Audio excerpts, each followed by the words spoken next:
So guys இன்னைக்கு நம்ம வந்துட்டு ஒரு இன்ட்ரெஸ்டிங்கான டெஸ்ட் பற்றி கற்றுக்கிட்டோம். ஸோ அதை பற்றி பார்க்கலாம். ஸோ அதோட நேம் வந்துட்டு மாடிஃபைட் ஆலன்ஸ் டெஸ்ட். ஸோ ஃபஸ்ட்டு வந்துட்டு அதை எப்படி பண்ணுறதுன்னு பார்க்கலாம்.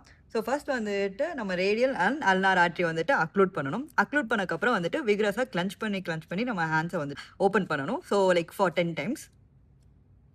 தென் இப்போ கம்பேர் பண்ணாலே உங்களுக்கு தெரியும் எவ்வளோ பெயில்னஸ் இருக்குன்னு. ஸோ ஃபஸ்ட்டு வந்துட்டு நம்ம அல்னார் ஆர்ட்ரியை வந்துட்டு ஓப்பன் பண்ணி அதோட பேட்டன்சி பார்க்கலாம். ஸோ இப்போ வந்துட்டு பிங்கிஷ் ஆயிடுச்சு. ஸோ அகெயின் வந்துட்டு நம்ம அல்னார் ஆர்ட்ரி அக்ளூட் பண்ணிவிட்டு அகெயின் விகரஸாக கிளன்ச் பண்ணுவோம். So again we can see the balance. So இப்போ வந்துட்டு ரேடியல் ஆர்ட்ரி பேட்டன்சி பார்க்க ரிமூவ் பண்ணுறோம்.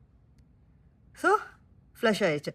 So this shows that radial and ulnar artery பேட்டன்சிக்காக ஸோ ஏதாச்சும் வந்துட்டு ரேடியல் ஆர்ட்ரி கேன்லேஷன் ஒரு ஏபிஜி டெஸ்ட் எடுக்கும் போது பேட்டன்சி பார்க்கறதுக்காக பண்ணுறோம். ஸோ இன்கேஸ் வந்துட்டு இந்த மாதிரி நம்ம பேட்டன்சி பார்க்காம பண்ணோம்னா it lead to vasospasm, occlusion, ischemia and gangrene.